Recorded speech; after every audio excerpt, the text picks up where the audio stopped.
So today I'll be talking about TOCG, one of my more popular series buried under a few Incredi boxes, based on everyone's favourite deck building roguelike card game Uno. I'll be going over how I made it, what it actually is, and what you do.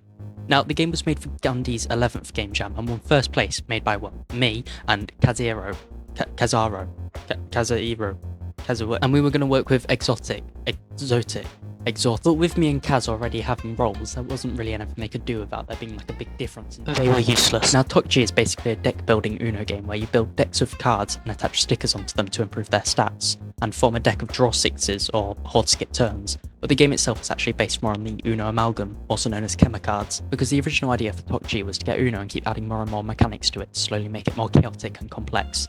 I had to do so much Uno research for this. I love the wild crash up rule card from Uno Cards 3 that apparently if you pull this card from the draw pile, crash immediately. The game has a few other mechanics like items you can use in battle, and that's about it for the other mechanics. Once you finish 7 battles in a row, it becomes the next day. After each day passes, new mechanics are added, like new types of cards, stickers, items, or the colour green. For example, some of the new mechanics, other than the colour green, are the corrode card that, corrodes the next card to be played on it, causing it to be both destroyed and not trigger its effects, or the redraw card that, believe it or not, causes you to redraw your cards, or the whatever this one is called, that when you play it, the card on the left is copied onto the right, or not in this case because it doesn't seem to be working. Also the paint card that causes all the play piles to change colour to the same colour of this card. I think that's all the cards. I don't fully remember. I'll stop talking about them because I'm probably boring you. But after being released onto the foreboding public, the game got a little bit popular and, as I said, won the game jam it was submitted to. However, there's a lot wrong with PUBG, like my other games, and the music is not one of those things. Here's like the mandatory part where I play some of the music for a few seconds while blurring out the background over some kind of gameplay with PUBG.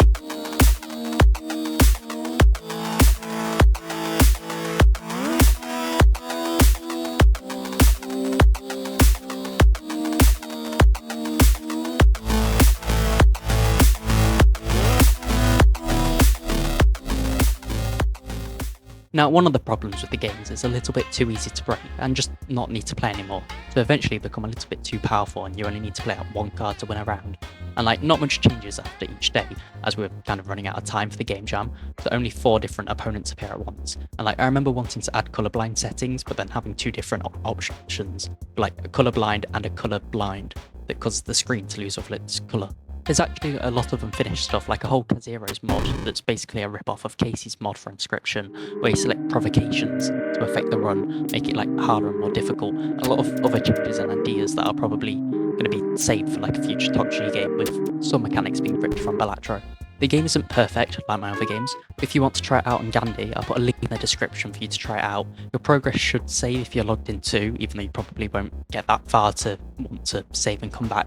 Also, you should probably go check out Kazuhiro's games, as they also helped make TOCG. But check out my stuff first, because it's way much better and much more amazing and better and amazing. But you know what you shouldn't go check out? Persimmon's Santa's Workshop OSD. Like, he's hiding Matty Claus from the public and won't release Santa's Workshop to the world, only dropping drops of musical elegance of the Santa's Workshop OST every, year to go right outside of Diocipherus Lotus's headquarters on the 25th for Matty Claus album to drop.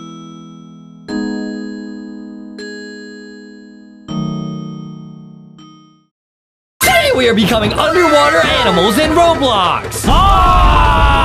In this game, you can turn into underwater animals like dolphins, sharks, fish, and even octopuses, and explore a giant underwater map. And in this video, we are going to show you how to find all the top secret parts of the ultra rare robot octopus skin, which you can unlock in the game. And then we use the ultra rare powerful octopus robot to defeat the biggest and hardest boss in the entire game. This is a super awesome Roblox underwater animals video. Are you ready? Let's go!